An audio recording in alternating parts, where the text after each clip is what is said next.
ये है यूरेनियम, एक ऐसा एलिमेंट जिसे अगर आप अपनी गाड़ी में पेट्रोल की जगह यूज करेंगे तो सिर्फ 2 किलो यूरेनियम से ही आपकी गाड़ी 15,000 सालों तक चलने वाली है। लेकिन फिर भी यूरेनियम का इस्तेमाल कोई भी देश क्यों नहीं करता? देखिए, यूरेनियम एक हाईली रेडियो एक्टिव एलिमेंट है। इसे जब क्लाउड चैम्बर में रखा जाता है तो यूरेनियम से निकलने वाले अल्फा और बीटा पार्टिकल्स को क्लियरली देखा जा सकता है। यूरेनियम भले ही पेट्रोल के मुकाबले काफी ज्यादा सस्ता हो, लेकिन हम इसे फ्यूल के रूप में यूज नहीं कर सकते। अगर हम ऐसा करते हैं तो आने वाले 80 सालों में ही इसका अस्तित्व पृथ्वी से खत्म हो जाएगा। यूरेनियम का इस्तेमाल सबसे ज्यादा न्यूक्लियर रिएक्टर्स को एनर्जी देने में किया जाता है, जिसकी वजह से हमें इलेक्ट्रिसिटी और बाकी जरूरी चीजें मिलती हैं। क्या आपने कभी सोचा है कि बल्ब कैसे ग्लो करता है?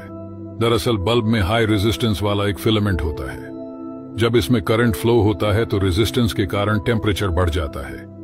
जब तापमान एक्सट्रीमली हाई पॉइंट तक पहुंच जाता है तब फिलामेंट हीट एनर्जी एमिट करने लगता है, जिसे हम प्रकाश के रूप में देख पाते हैं। क्या आपने कभी सोचा है आखिर ठंड और गर्मी का मौसम कैसे आता है? जैसे कि आपको पता होगा कि हमारी पृथ्वी 23.5 डिग्री पर झुककर सूर्य का चक्कर लगाती है और पृथ्वी खुद भी अपनी एक्सिस पर घूमती रहती है। पृथ्वी सूर्य का चक्कर 30 किलोमीटर प्रति सेकंड की स्पीड से लगाती है।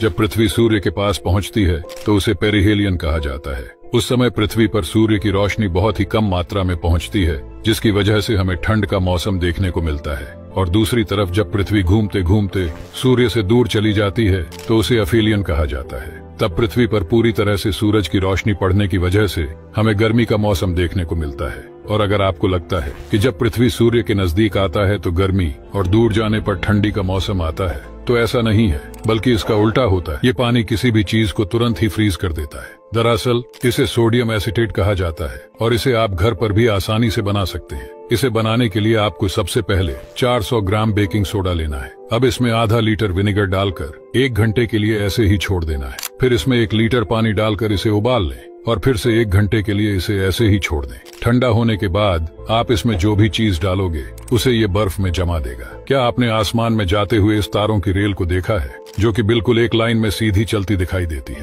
जब कुछ लोगों ने इसको देखा तो वे हैरान रह गए। किसी ने इसको एलियन बताया तो किसी ने यूएफओ। दरअसल ये कोई तारों की रेल या फिर एलियन नहीं है, बल्कि ये है स्टारलिंक सैटेलाइट, जिसको इलॉन मस्क की कंपनी ने लॉन्च किया है। इसके जरिए दुनिया का सबसे सस्ता और हाई स्पीड इंटरनेट देने का प्लान है इलॉन मस्क का। हालांकि अभी इसकी टेस्टिंग चल रही है। इसी वजह से जब सारी सैटेलाइट एक लाइन में चलती है तो हमें ये तारों की रेल जैसी दिखाई देती है। क्या आपको पता है इंटरनेशनल स्पेस स्टेशन में रहने वाले एस्ट्रोनॉट्स जब स्पेस में होते हैं तो उनका कद 3% तक बढ़ जाता है। यानी एक 6 फुट का इंसान ISS में 2 इंच लंबा होकर 6 फुट 2 इंच का हो जाता है। रिसर्च के मुताबिक जब किसी इंसान के स्पाइन पर पृथ्वी की ग्रेविटी का असर नहीं पड़ता तो वो एक्सपैंड हो जाती है, जिसकी वजह से एस्ट्रोनॉट्स का कद पृथ्वी पर आते आते बड़ा हो जाता है। पर ये इफेक्ट ज्यादा वक्त तक नहीं रहता।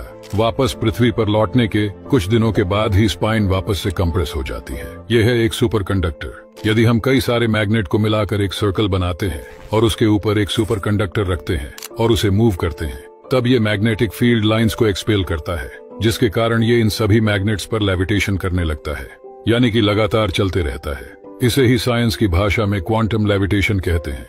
ये सुपर कंडक्टर तब तक चलता रहेगा जब तक इसका टेम्परेचर ठंडे से गर्म ना हो जाए। अगर आने वाले भविष्य में इसका इस्तेमाल बड़े लेवल पर किया जाए तो इसके जरिए लेविटेटिंग कार्स और हाई स्पीड ट्रेन भी बनाई जा सकती है। अगर आप ऐसे ही साइंस में दिलचस्पी रखते हैं तो हमारे साथ जुड़े रहिए।